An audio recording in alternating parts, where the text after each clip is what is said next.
ETF index mutual funds నేర్చుకుని stock మార్కెట్లో రాణించాలనుకుంటున్నారా? వెంటనే ఈ నెంబర్కి కాల్ చేయండి.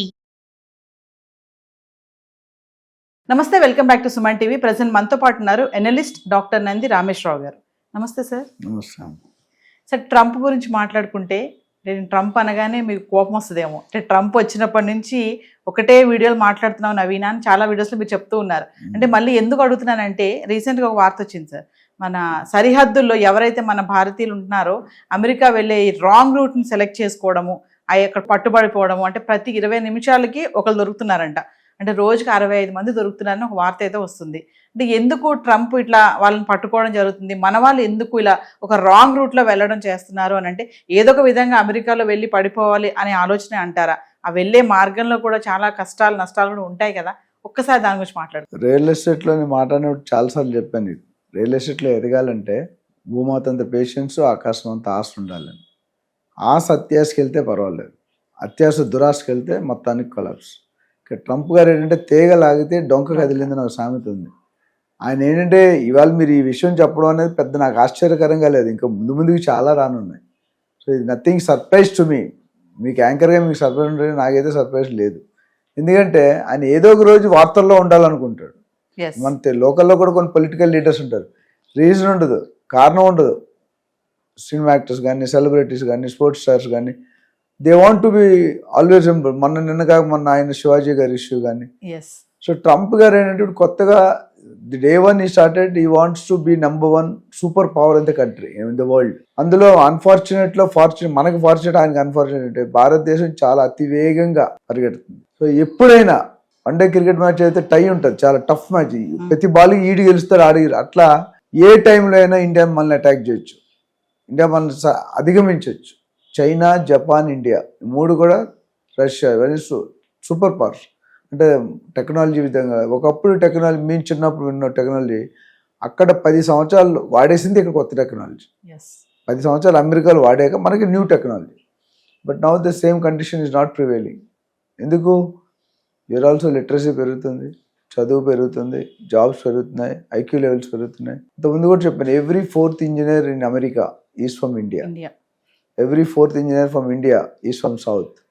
Every 4th engineer from south is from united Andhra Pradesh. ఇది అనాలిసిస్.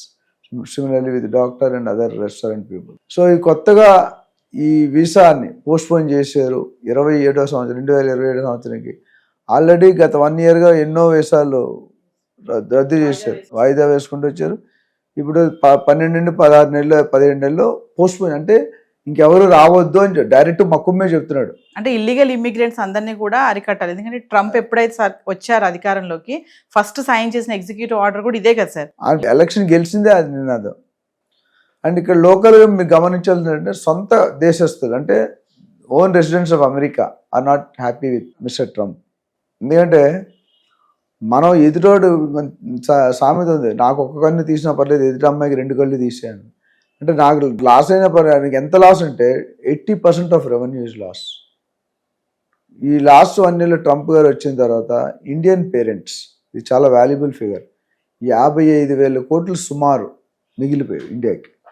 అంటే అంత రెవెన్యూ యూఎస్కి వెళ్ళాల్సింది వెళ్ళలే. యూఎస్ అనేది మోజు. అంతకుముందు కూడా నీకు ఒకసారి చెప్పాను, బ్రహ్మానందం గారు సినిమాలో ఉంటాడు, బ్రహ్మానందం MS అని ఉంటాడు. ఆ అత్తగారు MS అంటే మంచి డాక్టర్ కదా అని పిల్లని ఇచ్చారు, పెళ్లి చేశారు, కట్నం ఇచ్చారు, అయిపోయింది. అప్పుడు అమ్మకంటే 5 కోట్లు 10 కోట్లు కట్నం. ఒకరోజు అమెరికా వెళ్ళారు బ్రహ్మానందం గారు, బెంచ్ గారు దిగారు. మళ్ళీ వచ్చాడు, సైలెంట్గా కూర్చొని లోనికి వెళ్ళాడు, బాత్రూమ్ స్వీపర్ డ్రెస్ వేసుకొని వచ్చాడు. అర్థం కాలేదు, నువ్వు MS అన్నా, మెయిన్ స్వీపర్ అన్నాడు. అంత క్రేజీ ఉండేది అమెరికా అంటే. ఇప్పుడు ఆ క్రేజీ కాస్త మన వాళ్ళకి ఇంట్రెస్ట్ పోతుంది, ట్రంప్ కూడా పోగొడుతున్నాడు. They don't want other country, not only India, మిగతా కంట్రీలు కూడా, మెక్సికో, జపాన్, చైనా, ఇండోనేషియా అన్నిట్లో కూడా ఇల్లీగల్. అయితే మన వాళ్ళు తెలుసుకోవాల్సింది ఏంటంటే, ఈ ఇల్లీగల్గా వెళ్ళడం కరెక్ట్ కాదేమో. ఎందుకంటే నిప్పుతో చెలగడం.